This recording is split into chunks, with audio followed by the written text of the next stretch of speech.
Welcome back to channel Untold Crime Legends.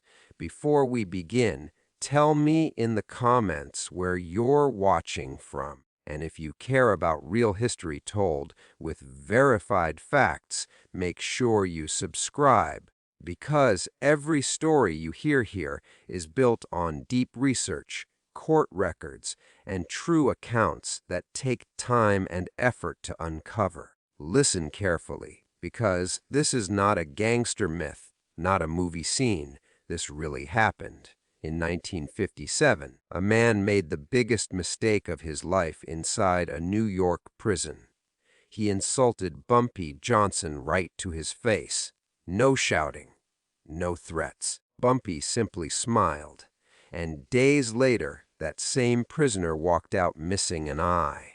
This is the chilling true story of how power works when silence is more dangerous than violence. Harlem in 1957 was a place that looked loud on the surface, but operated in silence underneath. Jazz clubs were still alive. Streets were crowded, and storefronts carried the pride of a community that had survived decades of pressure. Behind the music and movement was a rigid, unspoken order. Power didn't always wear a uniform or sit in an office. Real authority moved quietly, passed through looks, favors, and fear. At the center of that unseen system stood Ellsworth, Bumpy Johnson, a man whose influence stretched far beyond Harlem's streets and into places no one expected, including prisons. By 1957, Bumpy Johnson was no longer just a Harlem figure. He was an institution. Law enforcement knew his name. Politicians respected his reach. Criminals feared his calm. Even those who had never met him understood one rule clearly: if Bumpy Johnson was involved, things happened differently. He didn't need to raise his voice or show aggression. His reputation alone did the work. In Harlem, disputes ended before they began simply because someone whispered, "This involves Bumpy." That whisper carried more weight than a threat. What made Bumpy's influence so powerful was that it wasn't flashy. He didn't rule through chaos. He ruled through structure. He paid people fairly, protected his community, and punished disrespect without emotion. In 1957 Harlem, respect was currency. Bumpy controlled the market. Shop owners, street hustlers, musicians, and even outsiders understood that crossing certain lines meant consequences that wouldn't be loud, but would be permanent. Even when Bumpy was incarcerated, his power did not stop at the prison gate. That's what many people misunderstood. Prison walls were supposed to separate men from their influence, but Bumpy Johnson didn't rely on proximity. He relied on loyalty, guards, inmates, messengers. His name moved faster than he ever could. Inside prison, his reputation arrived before him. Men adjusted their behavior simply knowing he was present. Harlem's code followed Bumpy wherever he went. The same rules applied behind bars. Don't insult, don't disrespect, and don't test silence. In that world, shouting made you weak. Calm meant danger. When Bumpy smiled, it wasn't friendliness, it was finality. By 1957, that smile had become legendary. People knew it meant a decision had already been made, and nothing more needed to be said. The unseen influence Bumpy held came from trust built over decades. He had helped families survive. He had enforced fairness when the system wouldn't. He had remembered names, faces, and favors. Kind of memory created a network stronger than any gang. In Harlem, people didn't ask why Bumpy had power. They asked how far it reached, and the answer was always farther than expected. So in 1957, Harlem wasn't just a neighborhood. It was a chessboard, and Bumpy Johnson had already thought 10 moves ahead. His influence wasn't visible in headlines or police reports. It was visible in what didn't happen. Arguments that ended suddenly. Men who went quiet. And prisoners who learned, too late, Harlem's rules didn't stop at the cell door. Bumpy Johnson was feared even behind prison walls because his power never depended on his physical freedom. By the time he was incarcerated, his name alone carried weight. Guards, inmates, and even wardens knew that Bumpy's influence extended far beyond the bars. He had spent decades building networks in Harlem, lawyers, politicians, numbers runners, and street soldiers. So prison was not an end to his authority, only a change of location. When Bumpy entered a cell block, he didn't arrive as a broken man. He arrived as a king temporarily displaced. Inside prison, Bumpy's greatest weapon was his mind. Unlike most inmates, he was highly educated, read, and articulate. He quoted Shakespeare, studied law books, and understood how the system worked better than many officials. This intelligence made him dangerous in a different way. He could file complaints that stuck, expose corruption quietly, and manipulate rules to his advantage. Guards quickly learned that mistreating Bumpy Johnson could bring serious consequences, not violence, investigations, transfers, and unwanted attention. Another reason Bumpy was feared was his reputation for calculated retaliation. He was not impulsive, but he never forgot disrespect. Inmates knew that crossing him rarely resulted in an immediate outburst. Instead, consequences came later, often indirectly. A man who insulted Bumpy might suddenly lose protection, find himself transferred to a hostile block, or become isolated at the worst possible moment. This slow, invisible justice created far more fear than open aggression ever could. Bumpy also commanded loyalty across racial and criminal lines. In a prison system divided by gangs, race, and territory, he was one of the few figures respected by many sides. He acted as a mediator, settling disputes before they turned into riots. This made him valuable to prison authorities and untouchable to inmates. Attacking Bumpy didn't just mean facing him, it meant angering everyone who benefited from the order he maintained. His outside connections amplified this fear even more. People on the inside knew that Bumpy still controlled money and favors on the outside. Families of inmates sometimes received help through his influence, legal support, or financial aid. That created deep loyalty. Hurting Bumpy meant risking retaliation, not just inside the prison, but on the streets after release. Few inmates were willing to gamble their future freedom against a man whose reach extended into Harlem's heart. Even prison staff treated him differently. Some guards respected him, others feared provoking him, but almost all acknowledged his status. Bumpy understood power dynamics and used calm, polite behavior as a strategy. He never raised his voice unnecessarily, which made his presence even more intimidating.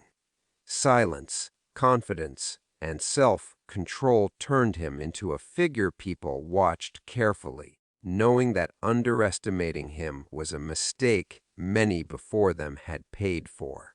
In the end, Bumpy Johnson was feared behind prison walls because incarceration never stripped him of what truly made him powerful. His intellect, reputation, alliances, and long memory followed him everywhere. Prison could confine his body, but it could not cage his influence. To those inside, Bumpy Johnson wasn't just another inmate. He was living proof that real power doesn't disappear when the cell door closes. Prison was the perfect environment for silent power to operate because authority there was not always controlled by rules, but by reputation. Inmates quickly learned who truly mattered, and Bumpy Johnson's name carried a history that arrived before he did. In a place where survival depended on reading people correctly, silence often spoke louder than threats. Bumpy did not need to announce himself. His past actions, connections, and calm demeanor did the work for him. Reputation created invisible boundaries others rarely crossed. The structure of prison life also encouraged indirect control. Information moved faster than guards, and alliances formed quietly through favors, protection, and trust. Bumpy understood this ecosystem deeply. He knew that power in prison was not about dominance in fights, but about influence over decisions. Who shared a cell, who got protection, who had access to resources. By staying observant and strategic, he could shape outcomes without ever appearing involved. Another factor was the constant presence of tension. Prison is a place where fear simmers beneath the surface and people look for stability. Figures like Bumpy provided that balance. He discouraged chaos not out of kindness, but because order benefited him and those aligned with him. When disputes were settled calmly, everyone noticed. This made his quiet authority more valuable than violence, earning him respect from inmates and tolerance from staff. Prison systems also created space for intellectual dominance. Most inmates were focused on survival day to day, but Bumpy studied policies, regulations, and legal language. This allowed him to operate within the system rather than against it. Guards understood that he knew his rights and could expose misconduct without confrontation. Awareness alone shifted the balance of power, making silence a stronger weapon than force. The isolation of prison strengthened networks instead of breaking them. Messages passed through visitors, letters, and trusted intermediaries. Bumpy's outside connections ensured that his influence never stopped at the prison gates.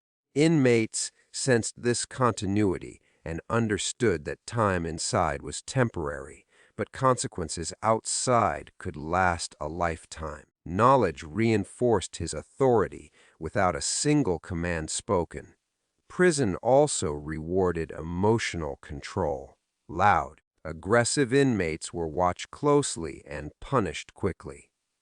Bumpy's calm, measured presence made him nearly invisible to discipline, while highly visible to those paying attention. This contrast allowed him to move freely within limits, shaping the environment subtly while others burned out through impulsive behavior. In the end, the prison environment allowed silent power to thrive because it was built on observation, memory, and unspoken rules. Bumpy Johnson mastered these conditions perfectly. He didn't rule through fear alone, but through understanding how systems bend to those who know when to speak and when silence is enough. The prisoner who insulted Bumpy Johnson believed he was untouchable, and in the rigid hierarchy of prison life, belief didn't come from courage, it came from misunderstanding. New inmates often misread silence as weakness, especially when someone like Bumpy carried himself calmly and avoided confrontation. To this man, Bumpy didn't look like a threat. He didn't shout, posture, or demand respect. In a place where loudness often signals danger, quiet confidence was mistaken for vulnerability. Another reason the prisoner felt safe was the environment itself. Prisons operate under the illusion of control. Guards, rules, and constant surveillance create a sense that nothing truly severe can happen without consequences. The inmate assumed that insulting someone, even a legendary figure, would amount to little more than verbal conflict. He believed the system would protect him, and that reputation alone couldn't cross concrete walls and locked doors. The man also underestimated how information travels in prison. He thought his words were private, confined to a moment of bravado meant to impress others. In reality, nothing stays isolated behind bars. Insults spread quickly, especially when they involve someone with history and influence. What he didn't realize was that, by speaking out, he wasn't challenging Bumpy directly, he was announcing himself to everyone watching. There was also ego at play. Prison culture often pushes inmates to assert dominance through words before actions. By insulting Bumpy, the prisoner was attempting to elevate his own status to signal fearlessness. He believed that targeting a respected figure would make his name circulate faster. What he failed to grasp was that respect in prison isn't taken, it's measured, earned, and defended quietly. He also misjudged Bumpy's response. The absence of immediate retaliation felt like confirmation that he had crossed no real line. Bumpy's smile, his silence, reinforced the illusion of safety. But in prison, delayed reactions are often the most dangerous. Calm responses don't mean forgiveness, they mean calculation. Finally, the prisoner didn't understand the difference between public power and private influence. Bumpy didn't need to confront him personally. Others, loyal out of respect or self-interest, were already taking note. The insult wasn't forgotten, it was cataloged. In prison, it's often the moment when consequences begin forming, not the moment they end. In the end, the prisoner felt safe because he confused control with security, silence with weakness, and rules with protection. He didn't realize that, in prison, the most dangerous men are often the ones who don't need to raise their voices at all. Bumpy's reaction stunned everyone who witnessed it. There was no anger in his eyes, no tightening of the jaw, no shift in posture that suggested a threat. He didn't raise his voice or trade insults. Instead, he simply smiled, a slow, calm expression that felt out of place in a prison environment built on tension and fear. To outsiders, it looked like restraint. To those who truly understood power, it was something else entirely. That smile wasn't weakness, it was control. Bumpy had survived streets, wars of reputation, and decades of violence by knowing when not to react. In prison, where every movement is watched and every word can be used against you, silence is often the strongest response. By saying nothing, Bumpy denied the insult the attention it was designed to provoke. The smile also sent a quiet message. It told everyone watching that the insult had no real impact. Bumpy didn't need to defend his name. It was already established. In a place where men fought daily to prove who they were, that confidence spoke louder than any threat ever could. The prisoner who insulted him thought he had struck a nerve, but the lack of reaction suggested the opposite. More importantly, the smile bought time. Bumpy understood that immediate anger leads to predictable outcomes. disciplinary action, isolation, or loss of influence. Patience, on the other hand, allowed events to unfold naturally. Prison runs on unseen networks, and Bumpy knew those networks far better than any rule book. For those who knew his history, the smile was unsettling. They had seen it before. It was the same calm expression Bumpy wore when decisions were already made. No announcements, no warnings, just the quiet certainty that things would balance themselves out. In the end, Bumpy's smile wasn't about mercy or fear. It was about certainty. Certainty that respect, once earned, doesn't need to be defended with noise. And in that moment, the most powerful response wasn't violence or words. It was the calm confidence of a man who knew exactly how the story would end. In the world of Ellsworth, Bumpy Johnson, respect was not given lightly, nor was it tied to wealth, fame, or even position. It was earned through reputation, courage, the ability to navigate the treacherous landscape of Harlem streets during the mid-20th century.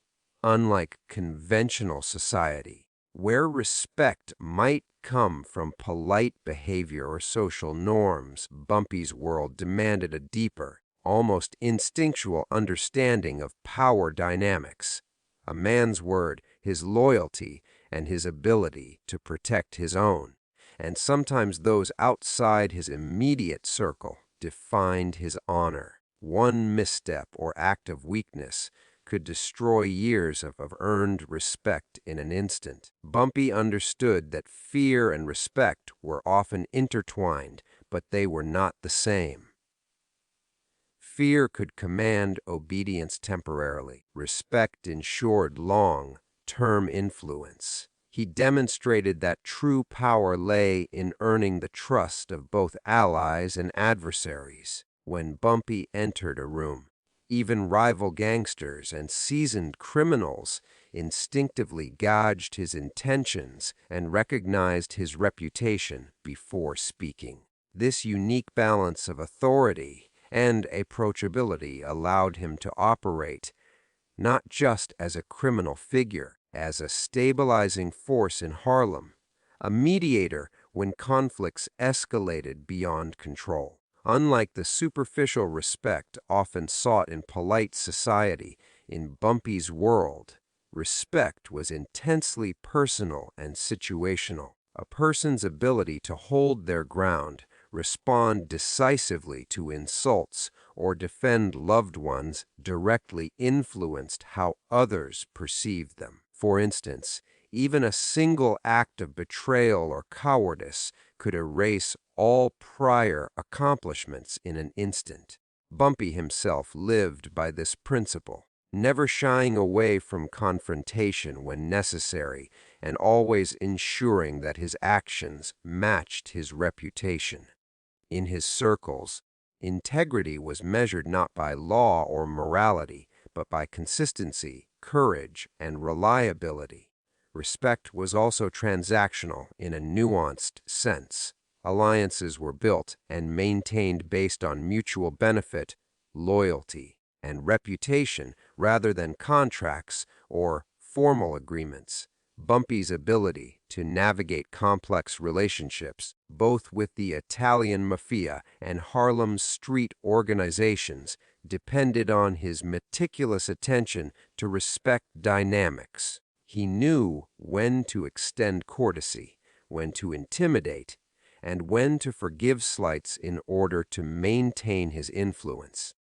This delicate interplay between power and humility set him apart as a master of social strategy in a world governed by informal codes rather than written laws. Violence, while often sensationalized in popular narratives, was not the primary currency of respect in Bumpy's life. It was a last resort. True respect came from being recognized as a man who could act decisively and justly when necessary. His refusal to misuse power arbitrarily, combined with his reputation for protecting the innocent and maintaining order, earned him admiration even from those who feared him.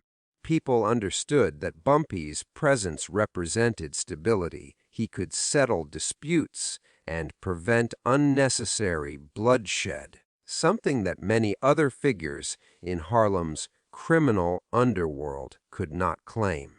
Gender and family also shaped the way respect operated.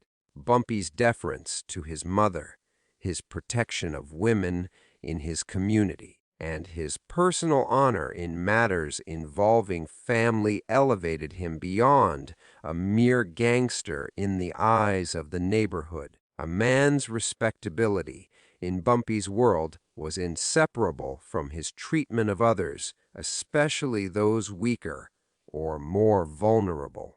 His ethical code, though informal, dictated that power without responsibility or compassion was meaningless. His ability to command respect rested as much on moral credibility as on physical or financial strength. Finally, Bumpy Johnson's approach to respect created a lasting legacy. Unlike temporary fear, respect built through courage, loyalty, and strategic intelligence endured long after confrontations ended. His life demonstrated that respect in Harlem's mid-century underworld was a living currency. It required constant vigilance, careful action, unwavering self-awareness. Bumpy's world may have been violent, chaotic, and dangerous, but it was also structured by an unspoken hierarchy of honor, one in which he reigned supreme.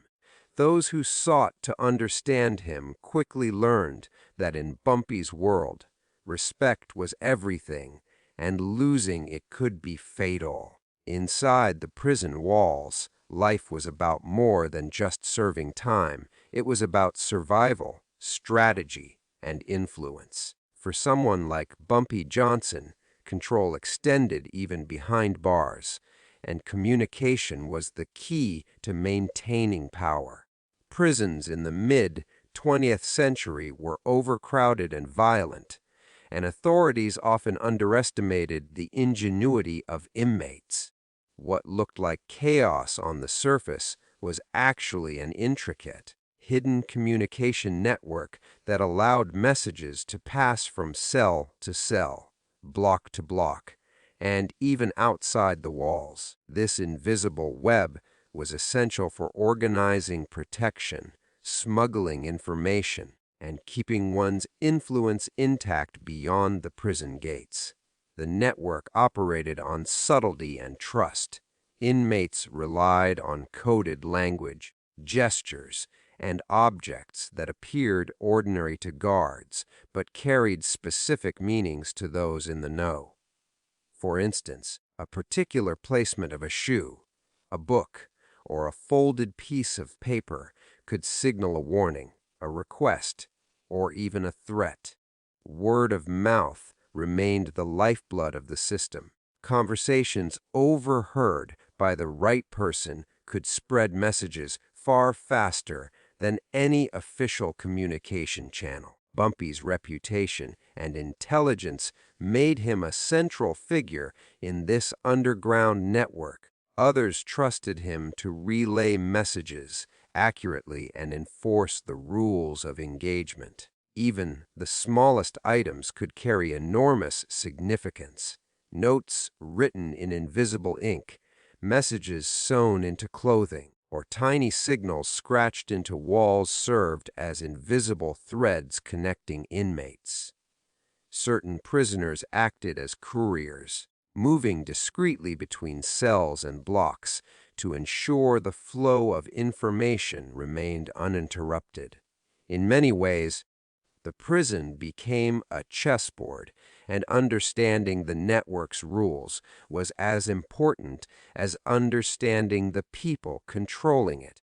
A misstep could expose the network. Careful coordination ensured that Bumpy and his allies stayed several moves ahead of rivals and authorities alike. Outside contacts were another crucial part of the system. Visitors, lawyers, and even guards, whether complicit or unknowingly, could carry coded messages to and from the outside world.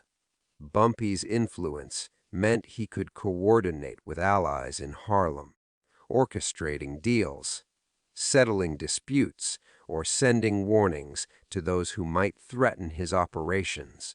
This level of coordination required discipline and secrecy, as a single betrayal could unravel months of careful planning.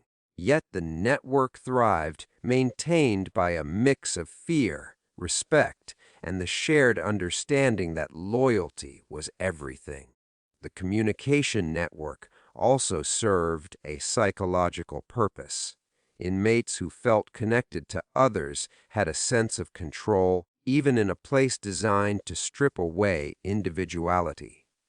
Bumpy used this to his advantage, positioning himself as a hub of information, a mediator, and a source of protection. His ability to transmit messages, resolve conflicts, and relay warnings elevated his status among prisoners, allowing him to maintain power that rivaled the authority of the prison guards themselves. In essence, the hidden network turned isolation into influence for those who understood its rules. Survival in this environment demanded adaptability. Codes evolved constantly to avoid detection, and trusted alliances shifted with the balance of power inside. Messages were layered with deception, using misdirection to protect key plans or hide the identity of the sender. Observers unaware of the network might see ordinary prison routines, but behind the scenes, every movement, conversation, and gesture was part of a larger strategy. For Bumpy, mastering this invisible web was just another extension of the street smarts that had made him a legend outside the prison walls. Ultimately, the hidden communication network inside the prison was more than a tool. It was a lifeline. It allowed Bumpy Johnson to maintain influence, protect allies, and coordinate power, even in the most restrictive environments. Those who underestimated its complexity paid the price, while those who respected it thrived. The prison, designed to isolate and punish, instead became a theater for strategy, cunning, control, a testament to Bumpy's unparalleled ability to wield respect and authority, even when confined behind bars. In Bumpy Johnson's world, punishment was rarely chaotic or impulsive. It was deliberate, precise, and carried out by those who understood the unspoken rules of respect and loyalty. When someone crossed him, disrespected his family, or threatened his territory, the response was swift, but it didn't always require his direct command. Bumpy had built a network of loyal enforcers who acted in alignment with his reputation and code. These men understood the stakes and the signals. They knew exactly when and how to act without waiting for explicit orders. The punishment itself was as much about maintaining order, as it was about sending a message to anyone who might consider challenging him. These enforcers were not hired muscle in the typical sense. They were trusted lieutenants who had proven themselves in both courage and discretion. Men like his bodyguards, close allies, or key figures within Harlem's street operations had internalized Bumpy's methods and principles. They knew that his authority extended beyond his presence, and that his reputation alone demanded loyalty. In many ways, they became extensions of his will, empowered to act preemptively to protect the respect, territory, and family that Bumpy had worked so hard to establish. The punishment, therefore, was less about violence and more about preserving the structure he created. Bumpy didn't need to give direct instructions because his influence was absolute. His reputation was legendary. Everyone within his circle knew what he tolerated and what would provoke his wrath. A single act of disobedience or disrespect was enough for his men to understand the necessary course of action. This system relied on fear tempered by loyalty. Those who acted impulsively without justification were punished themselves, but those who followed Bumpy's code acted with precision. In essence, Bumpy had trained his inner circle to enforce his rules, making formal commands redundant. The way punishments were carried out was calculated for maximum effect. They were public enough to make an impression, yet discreet enough to avoid unnecessary attention from law enforcement. This delicate balance reinforced both Bumpy's power and the respect of his associates. The very fact that his men could act without direct orders created an aura of omnipresence. Enemies knew that Bumpy's reach extended far beyond the visible, that crossing him, even unknowingly, could trigger consequences. This method ensured that his authority was never questioned, even when he was absent. The loyalty of his enforcers stemmed from mutual respect and a shared understanding of survival in Harlem's dangerous underworld. These men were not mere followers, they were invested in the system that Bumpy maintained. Acting on his behalf allowed them to strengthen their own positions and secure their survival, while reinforcing the unbroken chain of respect and fear that defined Bumpy's reign. Their initiative was a testament to both their loyalty and the clarity of Bumpy's principles, which left no ambiguity about what behavior was acceptable. Bumpy's approach also minimized risk for himself. Allowing his trusted men to act autonomously, he avoided exposing himself unnecessarily to rival gangs, law enforcement, or betrayal. He understood that leadership in his world required delegation, but not just any delegation, only to those whose judgment mirrored his own. This ensured that punishment was precise, justified, and consistent with the rules he had established, preventing chaos and maintaining order within a volatile environment.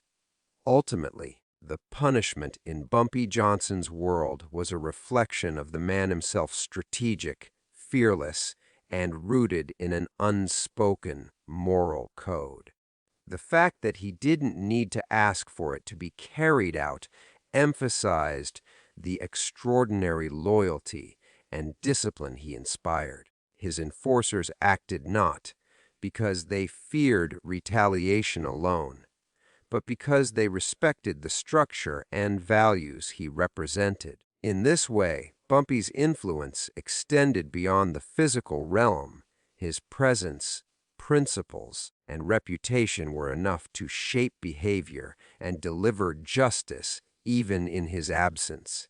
In Bumpy Johnson's world, lessons were often delivered in ways that left no room for misunderstanding. The attack that left the prisoner permanently scarred was not random. It was carefully orchestrated to serve as a warning. In Harlem's mid-century underworld, respect and reputation were the ultimate currencies, and violations of either could have brutal consequences.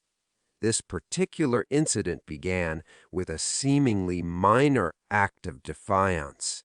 In Bumpy's world, even small slights could escalate if left unchecked. The prisoner, whether through arrogance or ignorance, had crossed a line that demanded a permanent lesson.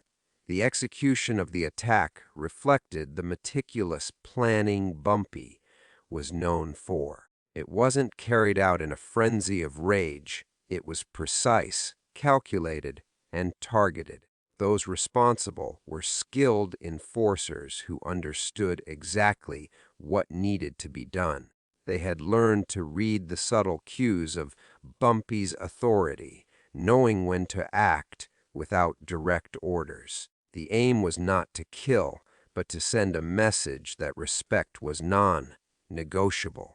The scars left on the prisoner were a permanent reminder of that principle, a visible mark of the consequences of crossing a man like Bumpy Johnson. Witnesses to the attack, whether fellow inmates or those on the streets of Harlem, quickly absorbed the lesson. The brutality, paired with precision, created an atmosphere of both fear and awe. The prisoner's suffering was not just personal. It became a warning to anyone who might consider disrespecting Bumpy or challenging his authority. In a world where words alone could be ignored, permanent scars spoke volumes. They turned a single incident into a lasting story that reinforced the hierarchy of power within Harlem's criminal underworld.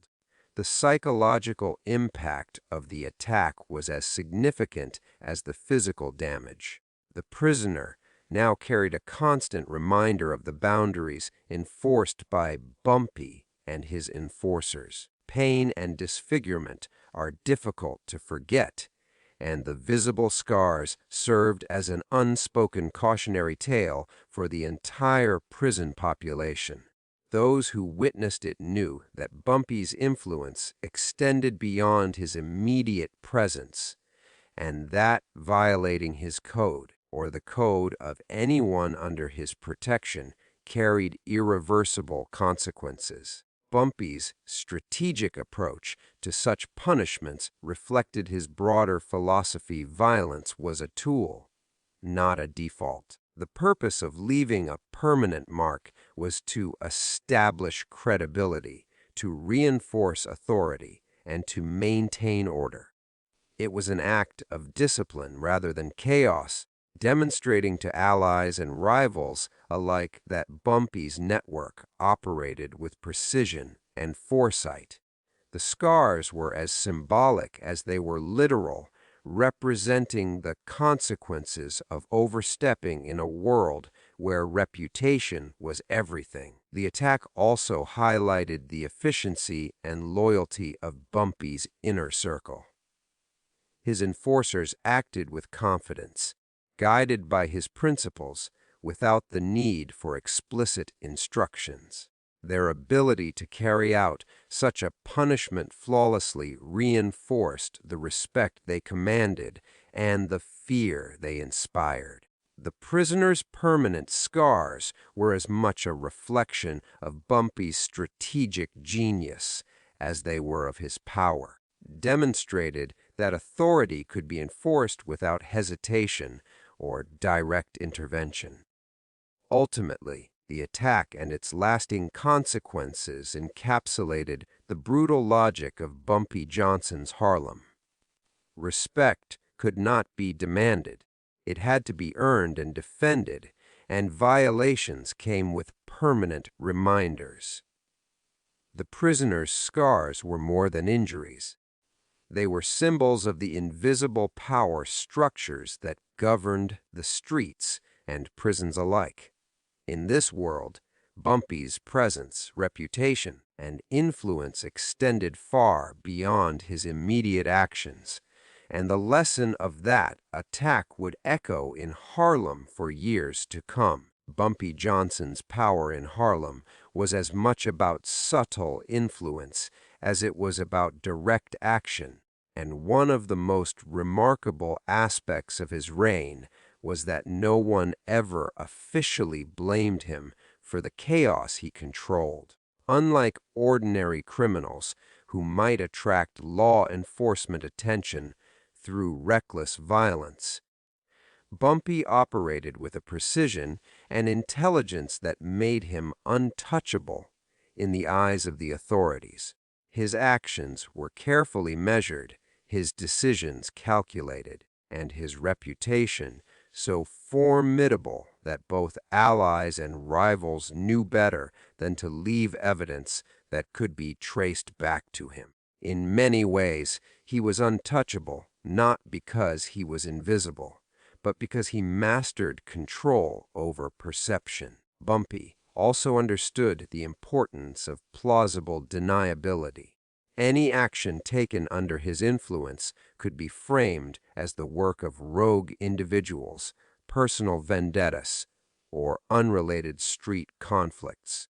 His enforcers acted with autonomy, which meant that even when punishment was carried out in his name, there was no direct paper trail or testimony linking him to it. He relied on the loyalty and discretion of those around him, ensuring that his orders could never be traced in a legal sense. This separation between planning and execution made him a shadowy figure whose power was acknowledged silently but never recorded officially. Another reason no one blamed Bumpy officially was fear, both in Harlem and within law enforcement circles. Those who understood his reputation knew that naming him could provoke consequences far worse than any legal punishment. Witnesses, victims, and even rival gang members often chose silence over exposure. The unspoken rule was clear: surviving in Bumpy's world required discretion, and speaking out against him was tantamount to inviting danger. This created a protective shield around him, enforced by intimidation, respect, and a network of loyal allies who understood the stakes. The social and political climate of Harlem in Bumpy's era also contributed to his untouchable status. Police officers and local officials were often ill, equipped to infiltrate his networks or control the underground economy he influenced. Corruption, fear, and systemic inefficiencies meant that evidence linking Bumpy to crimes was scarce, unreliable, or dismissed outright. Even when violent incidents occurred, they were frequently framed as turf disputes or isolated acts of retaliation rather than coordinated actions orchestrated by a single figure. Bumpy's genius lay in manipulating this environment, ensuring that the official record never painted him as the mastermind. Bumpy's approach to power extended beyond simple fear. It was strategic respect. He maintained relationships with allies and rivals alike, often acting as a mediator, protector, or problem solver. By cultivating a reputation for fairness and honor within his circles, he reduced the likelihood that anyone would risk exposing him to authorities. Even those who suffered directly from his actions often respected his methods and adhered to the unspoken code that protected him. In essence, Bumpy's moral authority in the criminal underworld acted as a barrier against official blame. Loyalty, secrecy, and the careful orchestration of perception also worked in tandem with Bumpy's charisma. He commanded trust, but also inspired awe, making people cautious about making accusations that could backfire. Enforcers acted with initiative. Conflicts were controlled and strategic, and messages were communicated through hidden channels. No public evidence or testimony ever tied Bumpy directly to violent incidents, leaving law enforcement with suspicion but no actionable proof. It was a level of operational genius that turned criminal activity into a near impenetrable web, one in which Bumpy could operate without ever being named. Ultimately, no one officially blamed Bumpy Johnson because he had mastered the art of invisible power. His influence extended across Harlem streets, prisons, and social circles, yet his presence remained untraceable in formal records. The combination of fear, respect, careful planning, enforcers, and systemic limitations created an environment where Bumpy's actions were acknowledged privately, but never officially documented. In this way, he achieved a rare form of immortality. His legend endured. His authority remained unquestioned, and the law never caught him in its net. The attack that left the prisoner permanently scarred did more than punish a wrongdoer. It cemented Bumpy Johnson's reputation as a force to be reckoned with inside the prison walls. In an environment where strength, intelligence, and reputation determined survival, actions spoke louder than words. Inmates who witnessed or heard about the incident immediately understood that Bumpy was not a man whose authority could be questioned or ignored. The permanence of the punishment sent a clear message. Crossing Bumpy carried consequences that were both inevitable and unforgettable. Word of the incident spread quickly through the prison, carried by whispers, coded messages, and subtle signs. Even inmates who had never met Bumpy in person felt his presence through the fear and respect he commanded. The fact that the punishment had been executed flawlessly, without direct involvement from him, amplified the perception of his control. He was no longer just a powerful figure on the outside. He was omnipresent within the prison, a strategist whose reach and influence extended to every corner of the institution. The precision and decisiveness of the punishment also impressed inmates who valued intelligence as much as force. Bumpy's ability to orchestrate a lasting lesson without creating chaos or drawing unnecessary attention to himself demonstrated mastery over both people and circumstances. It was one thing to survive violence. It was another to understand and enforce a code so perfectly that even fear became a tool of order. This elevated him from a respected gangster to a near mythical figure in the eyes of those living under the harsh conditions of incarceration. Psychological impact on inmates was profound. Those who had previously doubted his authority now recognized that Bumpy's influence was absolute and unavoidable. His enforcers acted as extensions of his will, reinforcing the idea that disobedience or disrespect would never go unnoticed. This awareness created a culture of caution and reverence. Prisoners who had once considered defiance or opportunism now thought twice, knowing that even subtle missteps could invoke consequences as severe as those already witnessed. Beyond fear, the incident also inspired admiration. Inmates recognized the sophistication behind Bumpy's strategy, the way he balanced authority, precision, and discretion.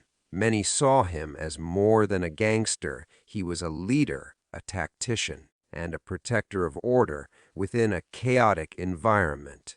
The story of the scarred prisoner became part of prison lore, told and retold as an example of the consequences of challenging someone whose reputation was built on intellect as well as courage. The legend grew not only because of the act itself, but because of Bumpy's ability to remain untouchable in its aftermath.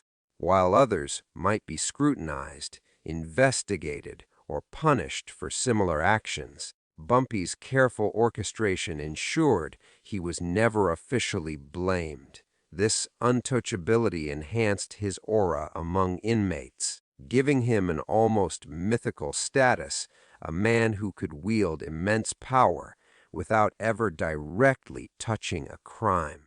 Respect and fear combined to make his name synonymous with authority, inside the prison walls. Ultimately, this incident transformed Bumpy Johnson's reputation from formidable to legendary.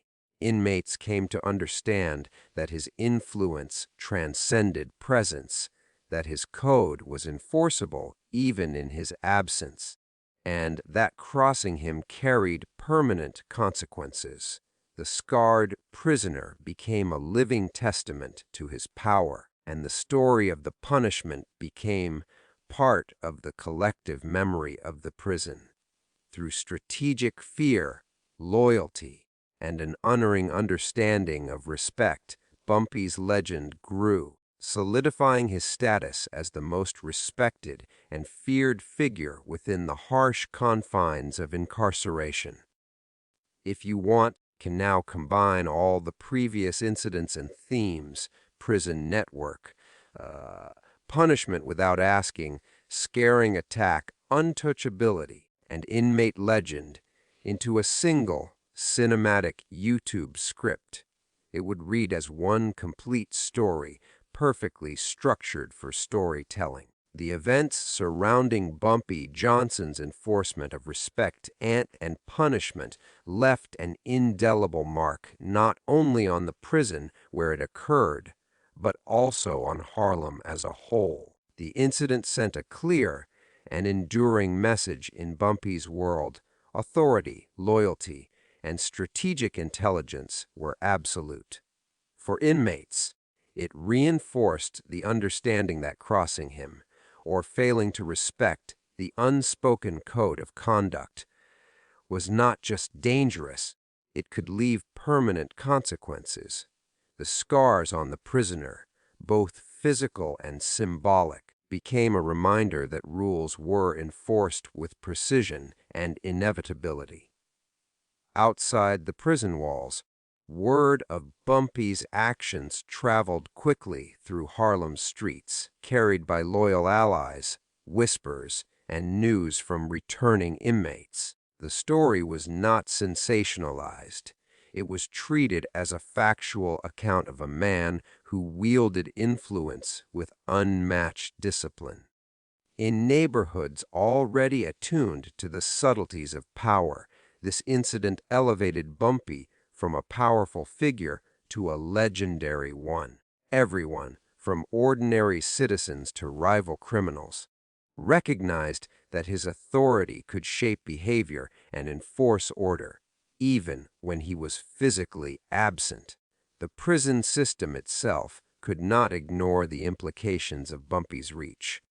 Guards, wardens, and administrators became acutely aware that traditional control measures were insufficient when someone operated through respect, fear, loyalty. Bumpy's network inside the prison demonstrated a level of organization and influence that made conventional disciplinary methods almost irrelevant. His enforcers acted autonomously yet in perfect alignment with his principles, showing that leadership and power could function independently of formal authority.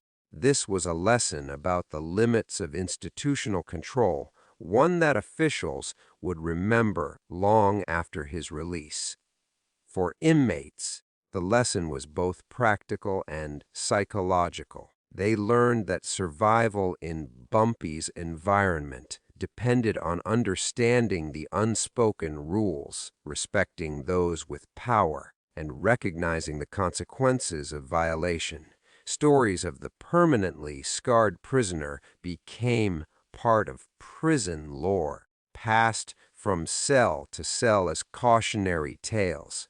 It was not just the violence that left an impression, but the methodical, unavoidable nature of Bumpy's enforcement that underscored his intelligence and foresight.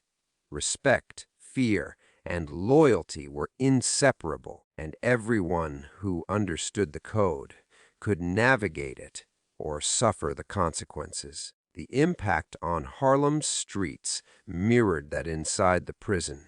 Bumpy's reputation for decisive action, strategic control, and untouchable authority shaped interactions in his community. Even rival gangs hesitated to challenge him openly. Allies reinforced his influence through loyalty and cooperation.